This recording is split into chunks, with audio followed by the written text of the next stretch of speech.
2025, c'est l'année durant laquelle tu vas lancer ton business en ligne. Et je le sais parce que dans cette vidéo, je te montre exactement comment tu vas faire pour y arriver. Donc, c'est vraiment le moment de prendre un calepin et de quoi noter. Car à la fin de la vidéo, tu auras toutes les étapes nécessaires pour avoir un business en ligne qui est prêt à être lancé et qui va te générer des revenus ici intéressants du confort de chez toi. La première étape que tu vas avoir à l'esprit, c'est vraiment ce que j'appelle ici les fondamentaux. Alors, c'est vraiment la partie un peu ennuyeuse dont on parle peu, mais qui a fondamentalement un impact impressionnant sur la capacité que tu as à réussir ton business sur le long terme. Car la vérité, c'est la suivante. Beaucoup d'entrepreneurs qui lancent une activité, la voient fermer, la voient s'effondrer dans les 2 à 3 années qui suivent. Donc, en ayant ces fondamentaux en place, ça te garantit que tu as plus de chances d'avoir le succès sur le court et le long terme. Le premier fondamental que tu vas avoir ici, c'est le mindset. Je sais que t'en peux plus quand on te parle de mindset. Je sais, mais écoute-moi. Le mindset, c'est littéralement la chose la plus importante que tu puisses avoir pour réussir comme entrepreneur. Car la vérité, c'est la suivante. Quand tu lances un business, tu devras faire face à pas mal de challenges que tu n'as pas prévu initialement. Ça pourrait être ici des setbacks, des pertes, des échecs. Et si tu n'as pas la capacité à reformuler, à redéfinir ce que c'est qu'un échec pour toi et voir plutôt l'échec comme étant un apprentissage, tu auras tendance à jeter l'éponge au premier challenge que tu rencontres. Alors que ce que je veux que tu fasses, c'est que tu te dises, OK, c'est une saison d'apprentissage. Et chaque échec, chaque challenge que j'aurai sera une opportunité d'apprendre. Car je te garantis que si tu changes ce mindset déjà en amont, tu seras beaucoup plus résilient, tu seras beaucoup plus persévérant et tu auras une stamina incroyable qui te poussera à réussir à des niveaux plus importants sur le long terme. Car la vérité, c'est la suivante. Il n'y a aucun entrepreneur qui atteint un niveau de succès impressionnant sans échouer une tonne de fois. Ça n'existe littéralement pas. Et ce qui se passe, c'est que très souvent, lorsqu'on a à peine débuté le business, c'est qu'on a des échecs, on a des challenges, on a le sentiment qu'on n'est pas fait pour l'entrepreneuriat. On a le sentiment qu'on n'est pas assez qualifié, qu'on n'est pas assez doué, qu'on n'y arrivera jamais. Et on ignore littéralement que c'est un chemin par lequel tout le monde passe, moi y compris. Et voici une vérité brutale que beaucoup de personnes ignorent lorsqu'il s'agit du mindset. La vérité, c'est que les rêves, les ambitions ne payent pas les factures. Par contre, avoir des systèmes et des actions concrètes comme pour quotidien, si. Et c'est la raison pour laquelle lorsque tu te lances, le second fondamental, c'est vraiment de définir des objectifs qui sont spécifiques, qui sont mesurables, qui sont atteignables, qui sont réalistiques et que tu peux mesurer sur le long terme. Ce qu'on appelle très souvent ici des objectifs qui sont SMART. La raison pour laquelle c'est important d'avoir un objectif clair que tu définis, c'est que ce sera un peu comme ta feuille de route qui permettra de définir et de prendre des actions en accord avec la vision que tu as. Car si tu n'as pas de vision de ce vers quoi tu pars, tu finis un peu par naviguer à vue. Et je te conseille, si tu débutes, de commencer avec un objectif financier qui va te pousser ici à passer à l'action et à rester concentré sur la génération de revenus aussi rapidement que faire se peut. Car comme je le dis très souvent, un business qui ne génère pas de revenus, c'est un hobby qui est beaucoup trop cher. Ce qui m'amène au troisième fondamental qui est de définir exactement quel est ton pourquoi. Quelle est la raison pour laquelle tu veux lancer l'activité, pour laquelle tu veux lancer le business. La vérité, c'est que si tu regardes cette vidéo, c'est que tu veux avoir un business en ligne qui a du succès. Et c'est un désir que des millions de personnes ont à travers le monde. Et tu veux exactement définir quelle est la raison pour laquelle tu veux y arriver. Quel est le désir brûlant et ardent que tu as en toi et qui te galvanise assez pour que tu veux lancer le business en question. Car si tu n'as pas ce désir ardent en toi, au premier échec, quand tu auras des challenges qui vont se présenter à toi, tu auras tendance à jeter l'éponge tout simplement. Et c'est la raison pour laquelle 90% des entrepreneurs ne lancent jamais leur activité. Ils sont dans la procrastination, dans la remise à demain parce qu'ils n'ont pas un pourquoi assez fort qui va les motiver à être hors de leur zone de confort et à passer à l'action. Donc, définis déjà ces 3 fondamentaux-là pour véritablement te propulser déjà comme ça en interne à passer à l'action pour réussir dans ton business en 2025. Alors, avant qu'on aille plus loin, je t'invite fortement à télécharger en description de la vidéo le guide complet qui te montre en 10 étapes comment lancer un business en ligne qui est prospère et épanouissant et qui est surtout profitable du confort de chez toi. Le guide absolument gratuit. Pour l'avoir, tu peux juste donner ton adresse email et ton nom et ma team t'envoie automatiquement le mail contenant ton guide à ton adresse email. Donc, le guide est dans la description de la vidéo.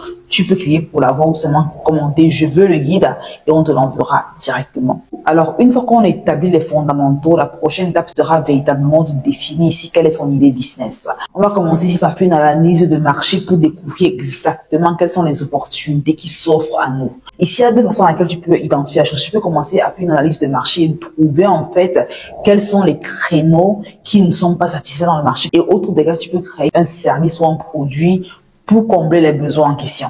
Ou tu peux tout simplement créer un nouveau créneau carrément qui n'existait pas encore sur le marché afin de résoudre un problème futur qui n'est pas encore très pressant. Alors, je donne un exemple. Dans la première étape qui consiste ici à trouver un créneau et à créer un business pour le résoudre. L'idée, c'est vraiment de demander ici quelles sont les opportunités que je vois dans le marché actuellement qui ne sont pas résolues à la capacité à laquelle elles pourraient vraiment être.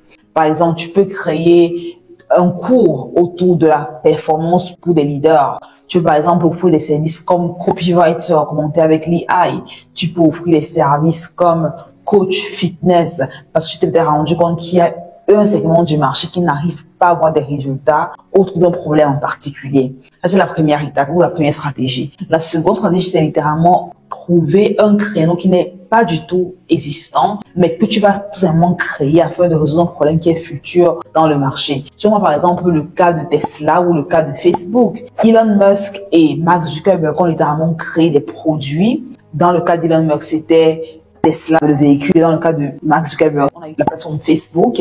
Ils ont créé des produits dans le but de résoudre un problème qui n'était pas forcément encore très présent, mais qui a donné cours à ce problème-là par la suite. Donc, c'est vraiment des innovateurs ici. Donc, tu peux soit aller dans le côté de l'innovation, vraiment créer un produit qui n'existe pas encore, dans le but de résoudre un problème qui est à venir, ou tu peux seulement dire, qu'est-ce qui est déjà présent que je peux identifier sur le marché maintenant et créer une solution adaptée. Il est important que tu te rendes compte qu'en tant qu'entrepreneur, tu seras toujours rémunéré, et je me dis à chaque fois, proportionnellement à la capacité que tu as à créer une offre qui résout un problème pertinent et présent pour la personne qui est en face. Mais pas seulement, tu dois également avoir la capacité à communiquer sur la valeur que ton offre apporte à la personne qui est en face. Car si tu as l'offre la plus incroyable qui soit, mais que tu ne sais pas comment communiquer sur la valeur qu'elle apporte à la personne qui est en face, tu auras du mal à facturer les prix que tu mérites vraiment pour avoir les revenus intéressants que tu devrais générer avec ton activité. Donc, c'est vraiment à ce niveau que tu vas faire une analyse du marché pour comprendre exactement comment te positionner, comment créer une offre assez alléchante pour résoudre un problème qui est pressant et urgent pour un segment du marché. Une fois que c'est fait et qu'on a identifié une idée de business qui est porteuse,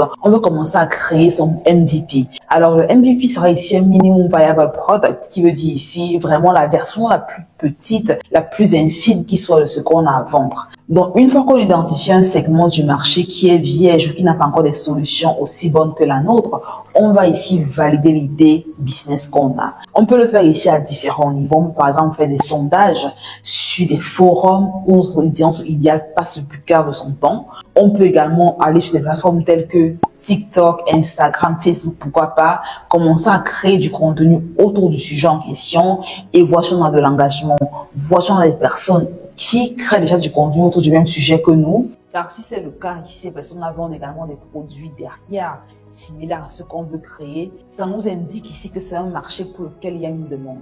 Une chose également qu'on peut faire pour valider l'idée de business qu'on a, c'est tout simplement en parler à ceux qui nous entourent et demander si c'est un problème qu'ils ont rencontré ou c'est un problème pour lequel ils aimeraient avoir une solution concrète. Par exemple, récemment, il y a une personne que j'accompagnais qui voulait lancer une boutique d'e-commerce. Elle voulait lancer une boutique qui était vraiment très aux cheveux capillaires. Donc, elle voulait créer des serviettes de marque et des produits capillaires pour les cheveux crépus, en fait. Et son étude de marché a consisté ici à faire un sondage dans un forum où les gens passaient le cas de temps, également dans les groupes Facebook où il y avait pas mal de femmes, des mamans, des jeunes filles et tout, pour leur demander quelle est la plus grande frustration que vous avez autour de vos cheveux. Est-ce que avoir une serviette de cette qualité, de ce type de matériel serait une solution idéale pour vous ou serait une solution que vous considérez? En faisant ce sondage, elle a pu récolter assez d'informations pour l'informer sur la validité de ce qu'elle voulait lancer derrière. Elle a également pu collecter une liste d'emails pour le lancement de son produit par la suite. Donc, tu peux littéralement, avant de lancer un produit, quel qu'il soit, tu veux faire un sondage pour t'assurer qu'il y a une viabilité. Car si tu lances un produit dont personne n'a besoin, ce sera tout simplement une partie de ton. Aussi, l'idée vraiment, c'est de répondre à un problème qui existe et avoir des gens en face qui sont prêts à te payer pour le service que tu as créé. Donc, une fois qu'on a validé son idée avec ces différentes stratégies, on veut commencer à mettre sur pied un système afin de se positionner comme un expert dans ce qu'on est sur le point d'offrir. Une erreur que beaucoup vont commettre, c'est qu'ils vont tout simplement lancer un business et ne pas mettre sur pied une infrastructure qui va vraiment essayer d'avoir un positionnement d'expert devant le client potentiel. Quand tu penses à un business en ligne, tu peux penser à un business en ligne comme étant un business physique. Tu ne pourrais lancer un business physique sans avoir un emplacement, sans avoir un cadre qui est propre, qui est bien aménagé et autres. C'est pareil quand tu veux lancer un business en ligne. Une fois que tu as identifié ton offre, ton marché et que tu as vraiment une clarté au niveau de ce que tu vas offrir. Tu veux créer un site web, tu veux créer des pages, que ce soit sur Instagram, Facebook, TikTok. Je te recommande fortement de trouver la plateforme sur laquelle ton audience idéale passe le plus clair de son temps et de créer du contenu dessus. Ou du moins de créer un profil dessus. Idéalement, tu veux créer au moins un profil sur 2 plateformes. Ça peut par exemple être TikTok ou YouTube. Ça pourrait être LinkedIn et Facebook ou Instagram et Snapchat. Ça dépend de toi. Ça dépend des plateformes dans lesquelles tu te sens assez confortable. Les plateformes également dans lesquelles tu as l'assurance que ton client idéal passe le plus clair de leur temps. Si tu veux une croissance rapide, je te conseille fortement de prioriser les plateformes telles que TikTok, qui ont vraiment le vent, ou encore YouTube, car le contenu que tu crées sur YouTube est evergreen. Ça veut dire qu'il est atemporel. On peut le trouver à n'importe quel moment.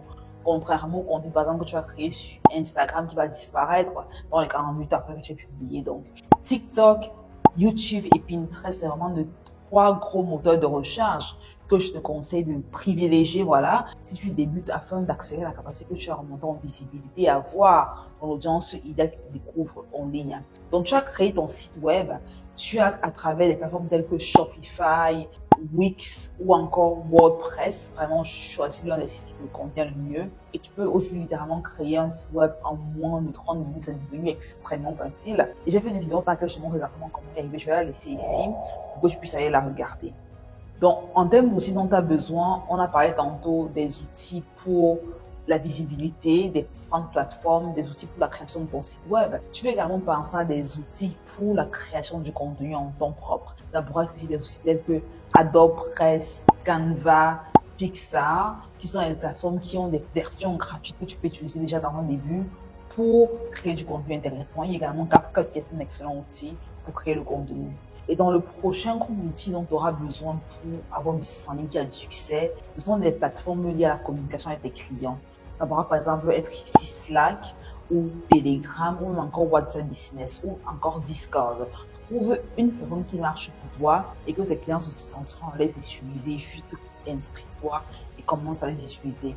La beauté, c'est que la plupart de ces plateformes également sont gratuites. Et le dernier groupe d'outils dont tu as besoin, c'est véritablement des outils qui vont te permettre d'envoyer des emails à tes clients, dans des personnes avec qui tu vas travailler éventuellement. C'est vraiment une stratégie qui est un peu plus avancée. Si tu as un business actuellement que tu veux développer ou tu veux vraiment faire les choses correctement dès la base. Et donc, tu veux par exemple penser à des outils tels que ConvertKit, ActiveCampaign ou encore Go High Level, qui sont des plateformes excellentes pour envoyer des emails à des clients, pour vraiment avoir des emails de nurturing et avoir une stratégie de email marketing assez structurée, assez intéressante pour convertir sur le long terme des prospects en clients.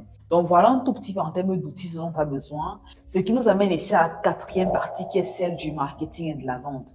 Comment est-ce qu'on fait pour attirer des clients, pour capter leur attention, pour les convertir de prospects intéressés à un client qui nous paye de façon récurrente pour nos services et qui nous recommande idéalement à ceux qui les entourent. La vérité, c'est que quand il s'agit de marketing numérique, c'est un domaine extrêmement vaste. Je pourrais littéralement passer 7 heures à en parler et on n'aura pas fait le tour. Et c'est la raison pour laquelle j'ai créé la Business School, qui est le programme d'accompagnement à travers lequel j'aide des personnes qui sont sérieuses et ambitieuses et qui veulent développer leur business à travers le marketing numérique et y arriver. C'est un programme complet de A à Z qui t'aidera non seulement à valider l'offre de business que tu as, mais aussi et surtout à créer un message marketing qui est assez percutant afin d'attirer des prospects de qualité, retenir leur attention et les convertir après ici en des clients premium qui te payent pour ton activité. C'est un programme parfait pour toi si tu veux aller au next level. Je laisserai le lien dans la description de la vidéo pour que tu puisses en savoir plus. Ceci étant, ce que tu vas avoir à l'esprit lorsqu'il s'agit de marketing numérique, c'est de te rappeler que la capacité que tu as à générer des ventes sera proportionnelle à la capacité que tu as de te faire connaître. L'obscurité, c'est ton plus grand ennemi actuellement si tu as du mal à vendre. Car à l'ère à laquelle on vit, l'attention que les gens ont autour de ce que tu as à vendre, c'est littéralement une monnaie. Parce que les gens aujourd'hui passent tellement de temps sur leur réseau à scroller sur Facebook, Instagram, Twitter, YouTube, que si tu n'as pas une présence en ligne, tu es littéralement en train de perdre plus de 90% de ton marché potentiel. Et c'est la raison pour laquelle, comme on a dit plus haut, tu veux commencer déjà par choisir quelle est la plateforme dans laquelle tu veux te positionner pour créer du contenu de façon récurrente. Et quand je dis ici de façon récurrente, ça peut être une fois par semaine, ça peut être 2 fois par semaine, ça peut être tous les jours. Trouve une cadence qui te correspond à toi, à tes challenges, à tes obligations, à tes contraintes. Mais le plus important, c'est que tu sois constante, que tu sois fréquente. Car si tu commences et que tu t'arrêtes, ça plombe drastiquement la capacité que tu as à avoir des résultats. Donc, comme je dis encore initialement, tu peux avoir TikTok, qui est celle-là qui est parfaite si tu veux augmenter en visibilité assez rapidement. Ensuite, tu as YouTube pour vraiment avoir un contenu qui est evergreen et qui sera atemporel. Car les gens peuvent trouver le contenu que tu crées sur YouTube même des années après que tu l'aies créé. Et finalement, tu as Pinterest qui est également très bien car c'est un moteur de recherche, c'est un réseau social comme TikTok ou Instagram. Sur Pinterest, tu peux créer des contenus qui sont assez intéressants qui te permettront ici de littéralement avoir du trafic sur ton site web, sur tes offres pendant des années à venir. Et donc, une fois que tu as défini la plateforme sur laquelle tu seras constant, tu veux commencer à créer du contenu. Et je te garantis que si tu commences à créer du contenu de façon récurrente dans les semaines qui vont suivre, dans les mois qui vont suivre littéralement, tu auras des personnes qui vont t'aborder pour te dire « je veux en savoir plus, qu'est-ce que tu as à vendre ?» Ça a littéralement été le cas pour moi quand j'ai commencé à créer du contenu en ligne. J'ai créé du contenu, je parlais un peu de tout, de mindset, de business en ligne, de marketing numérique. Et c'est vous qui m'avez dit au final, Jolie, écoute, on aimerait que tu nous apprennes exactement comment lancer notre boîte de marketing, comment trouver des clients en ligne, comment se démarquer, augmenter sa visibilité. Et c'est vraiment à ce niveau-là que j'ai structuré les offres de services que je vous ai offerts. Donc, j'ai laissé en fait que l'audience me dise ce qu'elle voulait que je lui vende. Donc, c'est ce que je te recommande de faire. Commence à créer du contenu autour de l'expertise que tu as acquise ou autour du besoin que tu as identifié dans le marché. Crée du contenu de qualité de façon récurrente et je te garantis que dans les semaines qui vont suivre, tu auras des gens qui vont t'aborder pour te dire, écoute, je veux en savoir plus. Est-ce que tu as un truc que tu as à offrir? Combien ça coûte? Et à ce moment-là, tu pourras créer une offre qui est vraiment en accord avec ce que tes clients demande. Si tu ne veux pas attendre des semaines, des mois pour que quelqu'un te contacte pour te demander ce que tu as à vendre, tu peux également créer ce qu'on appelle un MVP, ce qui veut ici être un minimum viable product. Ça veut dire ici la version la plus simple, la plus fine, la plus rapide de ton service que tu veux offrir par la suite. Par exemple, offrir un programme de coaching à travers lequel tu aides des personnes, par exemple, à perdre du poids ou à augmenter leur capacité de leadership. Tu peux vraiment créer, par exemple, un e-book ou un PDF que tu vas vendre ici peut-être à un prix relativement bas, juste pour tester, valider l'idée que tu as validé vraiment qu'il y a une demande pour ce que tu as à offrir. Une fois que tu auras les gens qui auront acheté ce que tu as à vendre, ton offre low ticket, tu pourras maintenant créer une offre high ticket derrière, quand tu sauras clairement que ton besoin, ton offre, ton service est validé par l'audience que tu es sur le point de servir. Et la troisième stratégie que tu vas avoir à l'esprit, c'est vraiment une stratégie qui est encore beaucoup plus proactive et qui va consister ici, au lieu d'attendre passivement que les gens te demandent ce que tu as à vendre, tu vas identifier le top 100 des personnes qui auront besoin ou qui auraient besoin de ce que tu as à offrir. Et tu vas aller proactivement vers elles pour leur dire, écoutez, monsieur, madame, ou mon ami ou ma copine, voici ce que j'ai créé, est-ce que tu en auras besoin? Est-ce que tu connais quelqu'un qui peut en avoir besoin? Parce que mon expertise, voilà le service que j'ai créé. La vérité, c'est que si tu combines ces différentes approches, ça veut dire la stratégie où tu crées du contenu de façon récurrente, tu crées une offre, une autre ticket pour valider ton offre et tu contactes des personnes qui seraient potentiellement intéressées par ce que tu as à offrir, ça décuple drastiquement tes chances à avoir des clients assez rapidement avec ton business et à avoir des revenus intéressants que tu génères avant la fin du premier trimestre 2025. Donc, je t'invite fortement à te dire, OK, si je devais faire la liste de 100 personnes que je connais, ça peut être des collègues, des anciens patrons, des gens que j'ai sur les réseaux sociaux, des connaissances que j'ai, la famille, je vais leur envoyer un mail, je vais leur envoyer un message dans lequel je vais leur dire clairement, OK, voilà ce que j'ai lancé, voici le projet, est-ce que tu en as besoin, est-ce que tu es intéressé? Parce que j'offre un prix premium, un prix discount pour le lancement. Si tu n'es pas intéressé, est-ce que tu connais des personnes qui seraient potentiellement intéressées? Est-ce que tu pourrais me les recommander afin que je leur parle de ce que j'ai à offrir? Et je te garantis que tu trouveras des clients assez rapidement. Car très souvent, ceux qui t'entourent, la famille, les amis, les connaissances, les collègues, les ex-patrons, sont ceux-là qui veulent te voir réussir le plus. Ils seront très souvent prêts à te donner un coup de main pour avoir tes premiers clients. Donc ne dors pas sur cette opportunité. Maintenant, on a fait vraiment le plus gros du boulot. Il nous reste vraiment à parler de la cinquième partie, la cinquième phase. C'est un peu la phase ennuyeuse parce que c'est pas très excitant comme les autres phases premièrement. Ça va consister à tout ce qui est l'aspect légal de ton business. Donc ici, il est important de se rappeler qu'il faut enregistrer l'entreprise qu'on a lancée, le business qu'on a lancé. Tu peux avoir deux options qui sont pour toi ici parce que je sais qu'il y a des gens qui me regardent ce contenu de la France, de la Suisse, du Maroc, du Sénégal, du Cameroun, de la Côte d'Ivoire, bref. L'audience sur YouTube est vraiment générale.